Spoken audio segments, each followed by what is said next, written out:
Во рамки на проектот на Општина Центар, театарот уметност на емоции, учениците од основните училишта приредија незаборавна вечер посветена на Светскиот ден на театарот.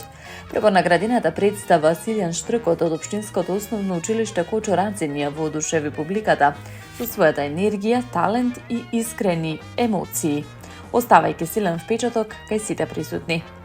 Второто и третото место ги освоија представите на Општинското основно училиште Коле Неделковски и Киро Глигоров, додека наградата за најдобра машка улога му припадна на Борис Павлов од Општинското основно училиште Свети Кирил и Методи. Проектот Театарот уметност на емоции има за цел не само да го промовира театарското изразување, туку и да ги сплоти младите, да ги инспирира и да им помогне да градат самодоверба преку уметноста. Општина Центар ги честита сите овие награди за учениците и наставниците за нивниот труд, посветеност и љубов кон театарската уметност, потенцирајќи дека ваквите настани се клучни за развојот на културната свест и талентот на младите.